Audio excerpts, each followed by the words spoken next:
sure. I guarantee you that's sure. But once his double vision clears, No, it's not. Looks like that. Well, the cheering. Hurry up now and join us. So when I call you, where are you? Right, let's go. the lifeguards have spotted a lone boogie board in the shallows. Their training telling them to assume the worst case scenario, that the boarder is still in the surf. The guardian and friends of the 14-year-old boy scan the water desperately. The main rip is going north, so Jason heads towards Lion Rock. Tony checks out every possibility, heading over to the domain car park with the missing boy's friend. Maybe he went back to the car to look for his mates. You haven't seen a guy swimming out here by himself? Without a board? We're missing someone who's lost their boogie board. Really poor swimmer. Support 1, the jet ski, has been called back to join the search. 10-year-old male. Yep. Blue shorts. Yep. Blue and red shorts. Yep. He's African. Yep. And he's come up with boogie board, which is in quotation. 14-year-old, blue and red shorts. At the car park, no news is bad news. So that's his vehicle. We've also checked his clothes, where they've left all their clothes. So there's no signs of him actually going to pick up his clothes. Rescue, rescue, rescue. Surfcom, this is Piha. We urgently require the assistance of Westpac for an in-water search. Another IRB prepares to join the search.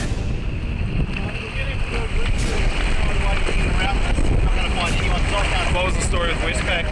Westpac Rescue is based in Auckland Central. Flying time to Piha is only 12 minutes.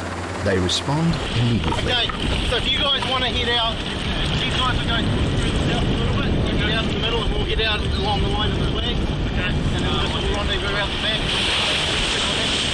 So we're gonna do a grid search. So we're gonna run 3 lines of IRBs, basically heading, or 2 IRBs and jet ski, heading straight out. See what we can see.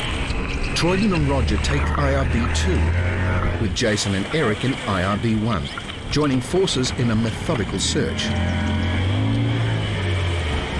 2 juniors brave the dangerous swell. We're just about to go and jump in the rips to see if we can locate the guy if he's still out. One go north, one go south. Even for the junior lifeguards, this will be a challenge, and it's not without risks. Lifeguards know their best hope of finding the boy alive is if he too was swept in. Are you happy with the way the search is currently playing out? Not particularly, we haven't found the person yet. Yeah, but yeah, we're doing everything we can. If anybody can spot someone in distress in the water, it's Westpac Rescue. The boy's guardian is faced with an unimaginable situation, taking his son and friend to the beach, the friend now lost. Never before this season have so many lifeguards and rescue crafts been called out to search for a missing person. Yeah, United. Have you guys got any spare IRBs, are they? United, Piha's neighbouring surf club, are called for backup. Although everyone is hoping for a successful rescue, the more time that passes, the greater the chance of the boy becoming a statistic. The IRB from Surf Club United arrives. Lifeguard Duncan takes the lead. We're going to link up, right? And do a parallel run effectively. 50 metres apart. Bowman watching, operator watching the surf. That's it, all right? Okay. So heroics, if you see them, mark them, and just hang out there. Okay. All right? 3 quads scan the coastline. All crevices are checked in the event that the boy has surged against and remains stranded on the rock face. The distressed friend's family wait anxiously. The lagoon is a small bay 500 metres south. If the boy was caught in the southern rip, it will have taken him here. The crew exhausts all options, talking to anyone who may have seen anything, but there's no light at the end of this tunnel just yet. 45 minutes into the search, Duncan calls for another meeting. We're going to leave Jason here as IRB1 because he's part of Piha, right? Continue the search, just grid lines in and out, Okay, right? yep. The rest of us will continue north, continue sweeping north Piha pretty much as we have been doing, all right? Just nice, slow, easy grid lines. If we see a hole or a head, have a look around it, but no point racing everywhere. We'll just take our time and have a good look, all right? Thoroughness is paramount. They gridline the current north. With every minute that passes, the reality of the situation sinks in more. It is a tough ask to stay afloat for this long. Police have just arrived, obviously, so we're just coordinating our search with them. We've also got Coast Guard coming now as well. Devastated friends struggle to cope with the possible loss of their friend. My opinion is we're looking for a body at this stage. The reports are, when they initially came in, that he was not a strong swimmer.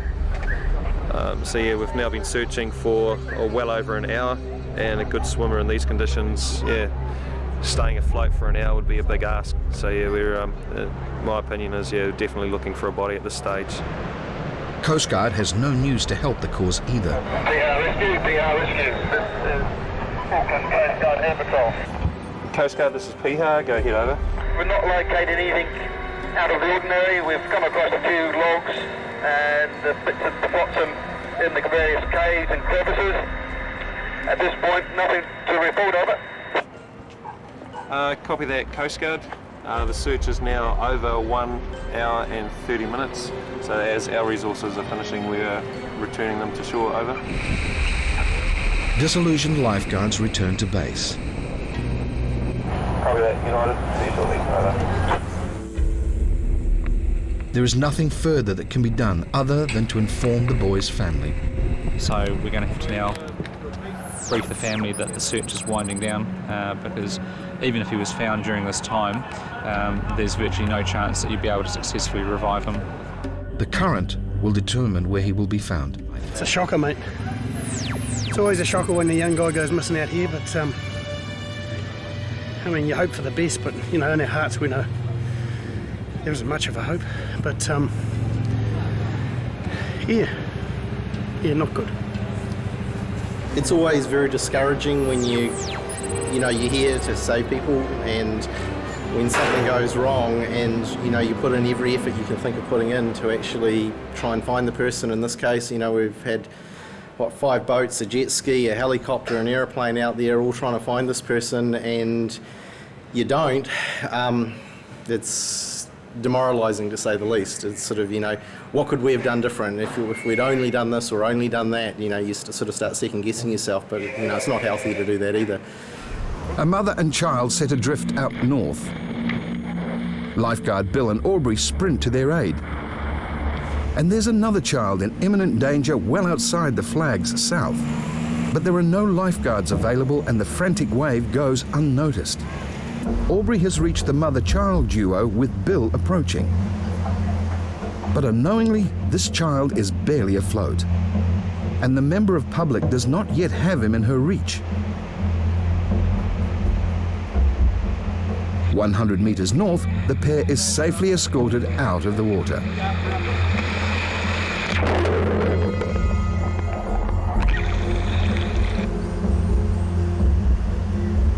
And this young boy is very lucky to have been seen and rescued as well.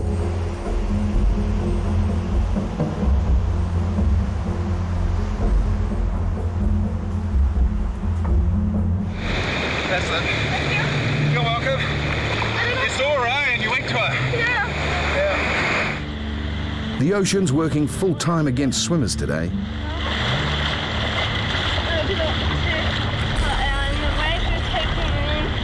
He was kind of saying, I can't swim, and he thought he was going to die. And I just told him to calm down and kept his head above water and sort of dragged him in, and the waves pushed us, and luckily we weren't too far out. So, and then I could stand up pretty soon, so it was okay. Timid and in shock, the boy and his brother seek relief from Dad.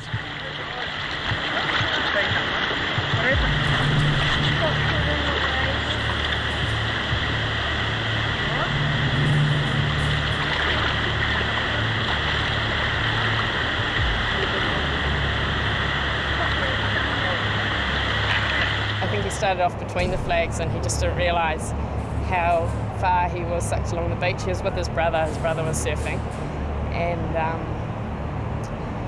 so just anything can happen on the west coast, I guess. Attention is diverted to an emergency on land. A young boy is trapped in a hole which caved in. Only his head is sticking out of the sand, just. The little boy dug a hole deeper than himself. While inside digging it, the walls have collapsed on him. His mum is trying to hold it together. It was deep, and then he was digging out, and then it caved in on him. Well, I saw them starting to dig, and I was like, I'd seen they were starting digging in the hole, and I saw him starting to dig it out, and I was like, I hope he's not trapped in there. Did you see it happen while it was going through? No, we just knew that it had collapsed. And dug his face out, and they're still digging his body out. Using hands only, bit by bit, the sand is carefully carved away. Relief. After 10 minutes of excavating around his body, the boy is out.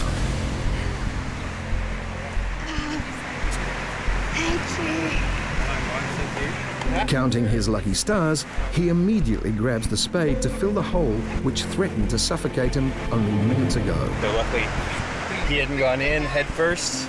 You know, it hadn't collapsed on his Piha's head. I guess his head was partially covered, but they got it uncovered. It's two girls, 11 and 12. They haven't been seen for about an hour and a half. Bruce's biggest concern is that they were in the water by themselves. The man reveals when he last saw the girls. Oh, probably an hour and a half now, 2 hours. The guards start a full-scale water and land search immediately. We're just going to go around to the other side line, which is where his girlfriend's sitting at the moment, see if they're there. They have been swimming, but they haven't been seen for about an hour and a half now, so we're just going to go have a quick look around there. Campbell scans the water, driving in a grid pattern.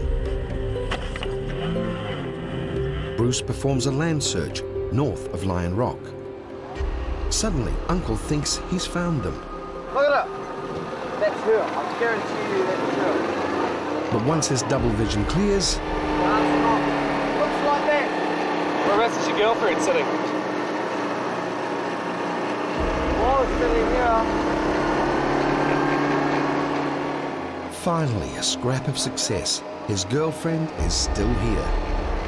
Linda! Oi!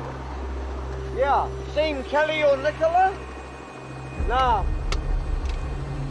Well, hey, we're not waiting around for you at the beach anymore. Hey, come in and jump in because we're going. We're going to find Kelly and Nicola. Yeah, we'll get the of the chair and hurry up now and join us. Us find them so you can get your face food.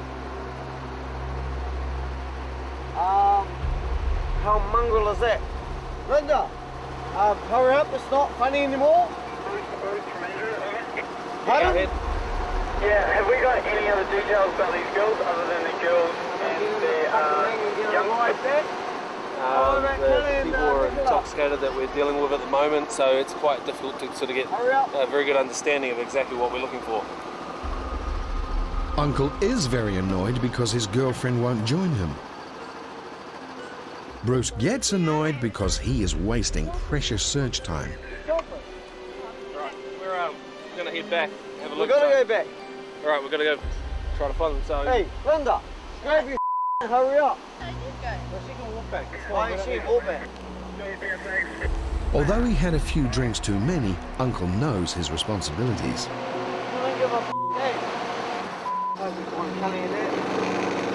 They head back to South Piha, where every available lifeguard scans the beach and the water.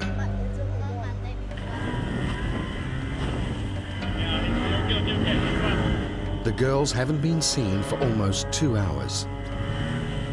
Then, another flicker of hope. Lady here is with look where the they are now. The girls have arrived back safe and sound. Oi! Yeah, it's funny. Nah. Do you think it's funny? They were looking for us, we were looking for them, so... So what? It's all about what? Where's Kelly now? And we thought we saw Linda and there's Kelly there. Where's Kelly? Right there. I just go off looking for you, Nicola, when you've all done the Houdini. Yeah, we've located the two girls. What? Copy that, thank you. You just where? Just over where? Yeah, thanks, man. So when I call you, where are you? Right, let's go. So good. Good work. Nice. It's good on you. Hey, you know, hey, I've got to be the right man to go and look for the people that I love, hey. You know, that's the way it works, hey. See now? See now, dog? Yeah. See? Chebo. Have you, man? Yeah. you know, the girls have been missing for an hour and a half. That could, you know, that could have turned into a full-blown search with helicopters and, you know, rescue craft in the water and, you know, a lot of resources.